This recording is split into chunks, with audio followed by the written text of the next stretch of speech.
नमस्कार मु आपनकर कथावाचक रवि आपण मानक स्वागत करुच्ची आ गोटे नुआ एपिसोड को। प्रकृत में मु सब मंगलवार दिन गोटे नुआ वीडियो अपलोड करे बट काली मंगलवार दिन मुझे बहुत थकी जाइली तो से नुआ वीडियो अपलोड कर पारना। आज आपण हाजर होती आ गोटे नुआ एपिसोड रे। आज शुणा आम आ गोटे नुआ कहानी। आज आमर टॉपिक हूँ हिंसा और अहिंसा। प्रकृत में आमको कौ नीति को आपणेवा दरकार, हिंसा नीति ना अहिंसा नीति। तो से विषय रे आज आमर कहानीटी शुणा। आजिर कहानी रे मु कहूची गोटे बड़ पड़ियाटे थिला। ता भितर बहुत बड़ बड़ गछ, चारि पाखरे गाँ। सबुदिन सकाळे कौन हुए से गाँव जो गौड़ पिला माने अछंदी से माने गोरु नहीं से पड़िया को चरैवा को जाती। से माने गछ छाई बसिकी मुढ़ी चोबाती, खेलती, बंशी बजाती आ गोरु मान को छाड़ दियंती। से माने चारियाडे बुली बुली चरुता। से पड़िया मझा मझी गोटे भारी भयंकर साप रोता है। गाई, बाछुरी, मनीष जी ता पाखक जीव से कामुड़िया धाई आसे। से सापटी एमिति देहर रंग तार जमिति सेमती तार बड़ फणा, ता विष भी से भाया। जहाँ को मार से सागे सागे मरी पड़। साप भयर से बाटे कहीं जावासिया करते। थरे जड़े साधु से बाटे जाऊे पड़ियार गौड़ टोका मैंने देखिकी डाक पकेले, बाबाजी महाप्रभु से बाटे जातु नहीं, से गोटे बड़ भयंकर साप रोचे। से बाटे जी जीव से तो कामुड़ तार एपरी विष जे कामुड़ देवे संगे संगे से लोक मला। से बाटे जातु ना। बाबाजी कहले मु साप मंत्र जाने, मते से कामुड़ी पार नहीं। यह कही साधु से बाटे जीवाक बाहर। पिला माने दूर थी कौन हो देखापी भयर अनेक लगिले। साधु जाऊँच।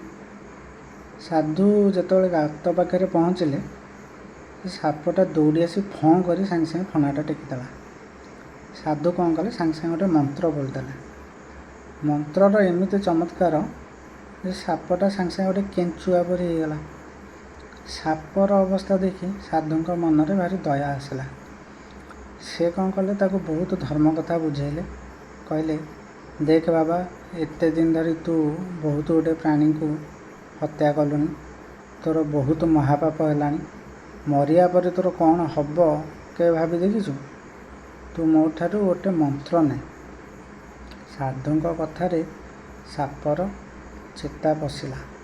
से भाविला जे सतरे मु बहुत पाप कर।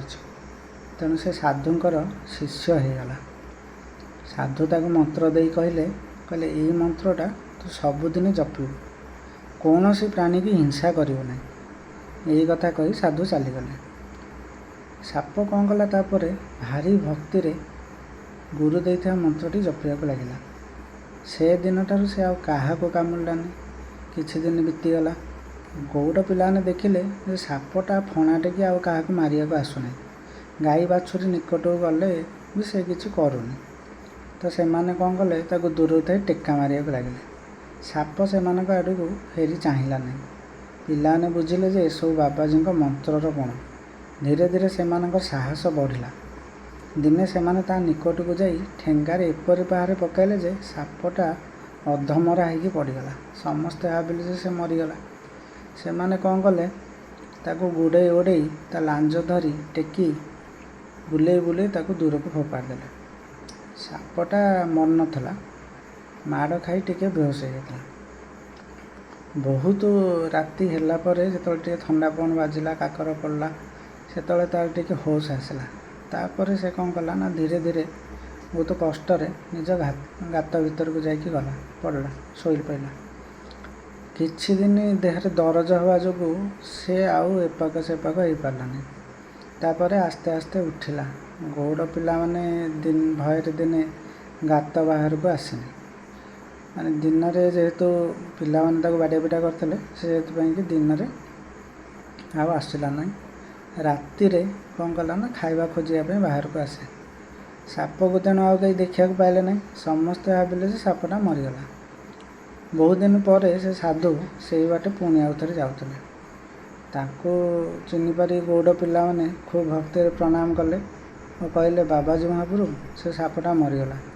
ଏ କଥାରେ ସାଧୁଙ୍କର ଜମା ବିଶ୍ୱାସ ହେଲା ନାହିଁ। ସେ ଜାଣିଥିଲେ ଯେ ମନ୍ତ୍ରର ଯେପର୍ଯ୍ୟନ୍ତ ସାଧନା ଶେଷ ନ ହୋଇଛି, ମାନେ ଯେଉଁ ମନ୍ତ୍ର ସେ ସାପକୁ ଦେଇଛନ୍ତି, ଯେପର୍ଯ୍ୟନ୍ତ ସେ ତା'ର ଜପ ବା ଜପିବା ଶେଷ ନ କରିଛି, ଯେପର୍ଯ୍ୟନ୍ତ ସେ ମନ୍ତ୍ର ସିଦ୍ଧି ନ କରିଛି, ସେ ପର୍ଯ୍ୟନ୍ତ ସେ ସାପ ମରିବନି। ସେ କ'ଣ କଲେ ନା ସାପ ଗାତ ନିକଟକୁ ଗଲେ ଆଉ ତାକୁ ଜୋରରେ ଡାକିବାକୁ ଲାଗିଲେ। ଗୁରୁଙ୍କ ଡାକ ଶୁଣି ସାପ କ'ଣ କଲା ନା ଗାତ ବାହାରକୁ ଆସି ଗୁରୁଙ୍କୁ ପ୍ରଣାମ କଲା। ଏତେ ଦିନ ପରେ ଗୁରୁଙ୍କୁ ଦେଖିବାକୁ ପାଇ ସାପ ଭାରି ଆନନ୍ଦ। ଗୁରୁ ପଚାରିଲେ, ବାବା କେମିତି ଅଛୁ?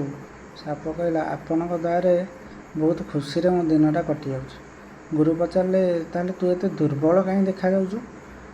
ଗୁରୁଙ୍କ ଯେଉଁ ମାନେ ଆଶୀର୍ବାଦ ଯୋଗୁଁ ତା ମନରେ କ'ଣ ହେଇଥିଲା ନା ସବୁ ହିଂସା ଭାବ କଟିଯାଇଥିଲା। ତ ଗୌଡ଼ ଟୋକାମାନେ ତାକୁ ଯେଉଁ ଟେକା ଆଉ ଠେଙ୍ଗାରେ ବାଡ଼େଇଥିଲେ, ସେ କ'ଣ କରିଛି, ସେ କଥାଟା ସେ ପୁରା ଭୁଲି ଯାଇଛି। ସାପ କହିଲା ନାଇଁ, ଆପଣ ହିଂସା କରିବାକୁ ମନା କରିଥିଲେ, ତ ସେଥିପାଇଁ ମୁଁ ଗଛରୁ ପଡ଼ୁଥିବା ପତ୍ର, ଶୁଖିଲା ଘାସ ଏସବୁ ଖାଇକି ବଞ୍ଚୁଛି, ସେଇଥିପାଇଁ ବୋଧହୁଏ ଦୁର୍ବଳ ହେଇଯାଇଛି। ଗୁରୁ କହିଲେ, ନା ନା, ଏମିତି ଦୁର୍ବଳ ହେଲେ ଚଳିବନି, ତୁ ଭଲସେ ମନେ ପକା, ଆଉ କିଛି କାରଣ ନିଶ୍ଚୟ ଅଛି। ଗୁରୁଙ୍କ କଥା ଶୁଣି ସାପ ବହୁତ ଭାବିଲା ପରେ ତାର ମନେ ପଡ଼ିଲା। ସେ କହିଲା, ଆଜ୍ଞା ଆପଣ ଠିକ୍ କହୁଛନ୍ତି। ଆପଣ ମୋତେ ଉପଦେଶ ଦେଇଥିଲେ ଯେ କାହାକୁ ହିଂସା କରିବୁନି। ତ ମୁଁ କାହାକୁ ହିଂସା ଯେହେତୁ ନ କରିବାର ଦେଖି କ'ଣ କଲା ନା ଗୌଡ଼ ପିଲାମାନେ ମୋତେ ଥରେ ଠେଙ୍ଗା ବାଡ଼ି ଧରି ବହୁତ ମାରିବାକୁ ଲାଗିଲେ। ତ ସେମାନେ ତ ଅବୋଧ ପିଲା, ସେମାନେ କ'ଣ ମୋ କଥା ବୁଝିପାରୁଛନ୍ତି? ଗୁରୁ କ'ଣ କଲେ ନା ସବୁ ଶୁଣିଲେ।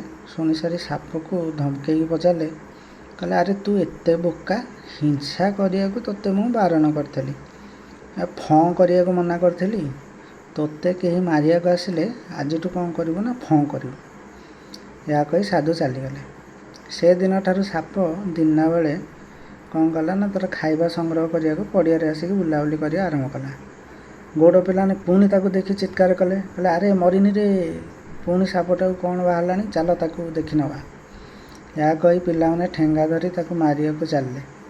ଯେତେବେଳେ ତା ପାଖାପାଖି ଯାଇଛନ୍ତି, ସେମାନେ କ'ଣ କଲେ, ସାପ ପ୍ରଥମେ ଯେମିତି ଫଣା ଟେକି ଫଁ କରୁଥିଲା, ସେଇଭଳି ଫଣା ଟେକି ଫଁ କରି ତାଙ୍କ ପାଖକୁ ଦୌଡ଼ି ଆସିଲା।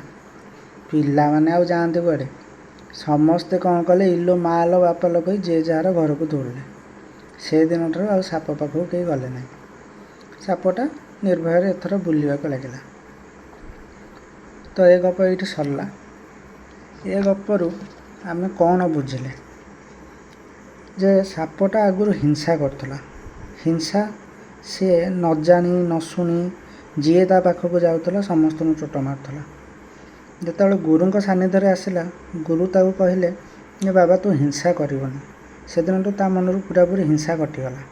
କିନ୍ତୁ ଯେତେବେଳେ ପୁରାପୁରି ହିଂସା କଟିଗଲା, ସେତେବେଳେ ତା ଜୀବନ ପ୍ରତି ବିପଦ ପଳେଇ ଆସିଲା।